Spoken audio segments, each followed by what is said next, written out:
നമസ്കാരം, news prime മലയാളത്തിലേക്ക് സ്വാഗതം. ആന്ധ്രാപ്രദേശിൽ കോൺഗ്രസ് ദുർബലം തന്നെയാണ്.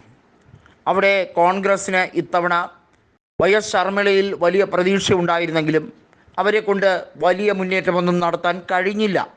അതുമാത്രമല്ല, TDPയുടെ വലിയ തേരോട്ടമായിരുന്നു.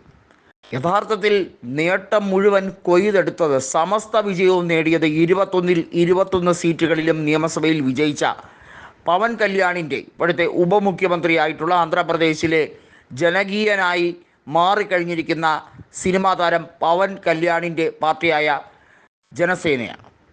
ഇവിടെ എടുത്തു പറയേണ്ട ഒരു കാര്യമുണ്ട്.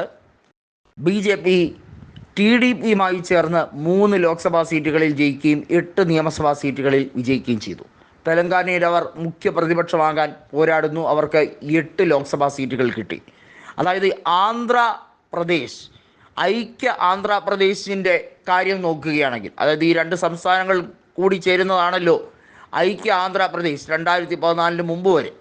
ഈ മേഖലയിൽ നിന്നും BJPക്ക് 11 MPമാരെ, 8 MPമാർ തെലങ്കാനയിലും 3 MPമാർ ആന്ധ്രയിൽ നിന്നും, അങ്ങനെ റെക്കോർഡ് ലീഡാണ് BJPക്ക് ലഭിച്ചിരിക്കുന്നത്.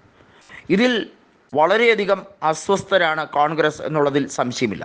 തെലങ്കാനയിൽ കോൺഗ്രസിന് 8 സീറ്റ് ജയിക്കാൻ കഴിഞ്ഞുള്ളെങ്കിലും വോട്ട് ഷെയറിൻ്റെ കാര്യത്തിൽ BJPയേക്കാളൊക്കെ ബഹുദൂരം മുന്നിലാണ്.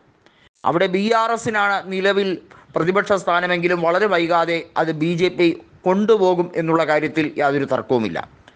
എന്നാൽ ആന്ധ്രാപ്രദേശിൽ അങ്ങനെയല്ല സ്ഥിതി. കോൺഗ്രസ്സിന് അവിടെ മുന്നേറ്റം നടത്താൻ കഴിയുന്നില്ല. ഇതിനിടയിലാണ് കോൺഗ്രസ് നേതൃത്വം കൃത്യമായും ഇപ്പോൾ രേവന്ത് റെഡ്ഡിക്ക് ആന്ധ്രയുടെ ചുമതല കൂടി കൊടുക്കുന്ന രീതിയിലേക്ക് കാര്യങ്ങൾ കൊണ്ടുവരുന്നത്. ശർമ്മിളയെ പരമാവധി പിന്തുണയ്ക്കാൻ വേണ്ടിയുള്ള നീക്കവും നടക്കുന്നുണ്ട്.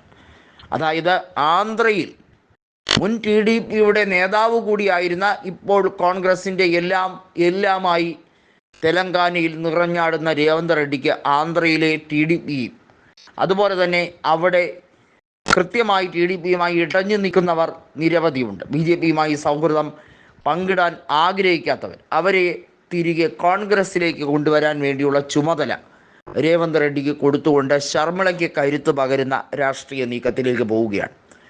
ജഗൻമോഹൻ റെഡ്ഡി ഈ ഒരു ദൗത്യത്തിന് ഭാഗമാകുമോ?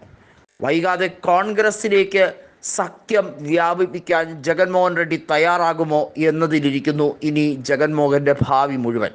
കോൺഗ്രസുമായി അഭിപ്രായ വ്യത്യാസം നിരവധി ഉണ്ടെങ്കിലും അങ്ങനെ തമ്മിൽ തല്ലുകൂടേണ്ട സാഹചര്യമല്ല. കാരണം എല്ലാം TDP മുതലെടുപ്പാണ് ഇപ്പോൾ സംസ്ഥാനത്ത് വ്യാപകമായി നടക്കുന്നത്. അതിനെതിരെ ശബ്ദിക്കണമെങ്കിൽ തീർച്ചയായും ശർമ്മിളയെ കൂടി കൂട്ടിയേ മതിയാവുകയുള്ളൂ. ഇപ്പോൾ ജഗൻ വളരെ ദുർബലനാണെങ്കിൽ പോലും എപ്പോൾ വേണമെങ്കിലും ശക്തി സംഭരിച്ച് മുന്നോട്ട് വരാവുന്ന അവസ്ഥയാണ്. അതിനുവേണ്ടിയുള്ള തീവ്ര ശ്രമങ്ങൾ പല ഭാഗത്തു നിന്നും തുടങ്ങാൻ വേണ്ടി രേവന്ത് റെഡ്ഡിയെ കൂട്ടുപിടിച്ച് അതിനുവേണ്ടിയുള്ള ശ്രമങ്ങൾ ആരംഭിക്കാൻ ജഗനും താല്പര്യം കാണിച്ചിരിക്കുന്നു എന്നുള്ളതാണ്. അതിനുവേണ്ടിയുള്ള എല്ലാ സപ്പോർട്ടും ശർമ്മിളയുടെ ഭാഗത്തു നിന്നും ഉണ്ടാകുമ്പോൾ തീർച്ചയായും ഈ ത്രയം വർക്കൗട്ട് ആകും എന്ന് തന്നെയാണ് പറയപ്പെടുന്നത്.